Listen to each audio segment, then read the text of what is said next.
ওই লন্ডন থেকে একজন মুফতি এসেছে, জানেন নাকি আপনারা? এসে নাকি কি কি কার্ড বিতরণ শুরু করেছে, পেয়েছেন হাতে? কার্ড বিতরণের গল্প শুনে এই আগামী নির্বাচনে ভোট দেওয়া যাবে না। এক আমলে শুনেছিলাম 10 টাকায় চাল পাওয়া যাবে, চাল পেয়েছিলেন? এই দফাতেও হাতে কোনো কার্ড এসে পৌঁছাবে না। কার্ড যদি পৌঁছায়, সেই কার্ড হাতে নেওয়ার জন্য কত টাকা বা নতুন করে চাঁদা দিতে হবে সেইটা তো বলেন না। লন্ডন থেকে আসা মুফতি সাহেব নতুন নতুন স্বপ্ন দেখাচ্ছেন আমাদেরকে। উনি বলতে চান আই হ্যাভ আ প্ল্যান, আমার নাকি পরিকল্পনা আছে। তারপর থেকে দেখি মানুষ হত্যা শুরু হয়ে গেছে। পরিবারের মা বোনদের সম্মান দিয়ে কার্ড দেওয়ার কথা বলে ওই নতুন জালেম বিএনপি বাংলাদেশের বিভিন্ন জায়গায় আমার মা এবং বোনদের গায়ে হাত দিচ্ছে। কথাবার্তা পরিষ্কার, নতুন বাংলাদেশে আমার মা এবং বোনদের ইজ্জত দিয়ে ছিনিমিনি খেলতে দেব না।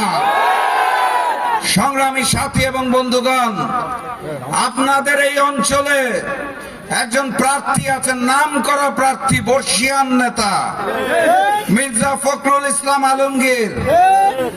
বিএনপি জামাত যখন একসাথে ঐক্যে ছিল, আমার দল জাকপাও ছিল, তখন এই ফখরুল সাহেব অসংখ্যবার তার বক্তব্যে বলেছে যুদ্ধ অপরাধীর নামে বাংলাদেশ জামাত ইসলামীর নেতাদের বিরুদ্ধে অন্যায়ভাবে বিচার করা হচ্ছে।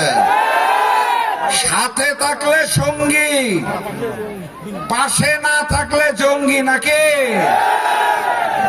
আপনার বয়স হয়েছে, বর্ষিয়ান নেতা, ভুলভাল বকেন, আমরা সেটা বুঝতে পারি। নতুন করে বলছেন জামাত ক্ষমতায় আসলে নাকি বাংলাদেশ আফগানিস্তান হয়ে যাবে, কিছুদিন আগে বলছিলেন পাকিস্তান হয়ে যাবে।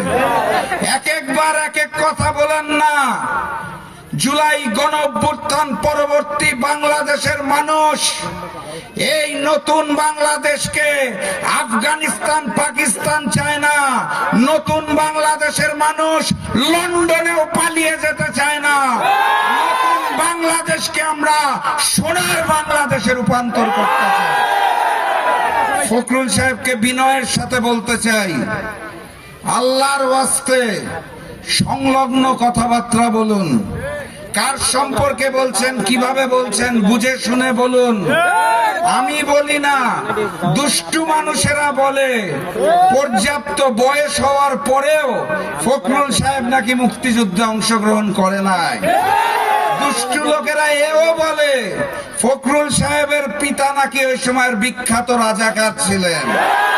কার মুখে কি শুনি? গুড লাক পেনের সফট অয়েল বেসড ইঙ্ক দেয় নিখুঁত লেখার আত্মবিশ্বাস। Good luck pen, make your lakh.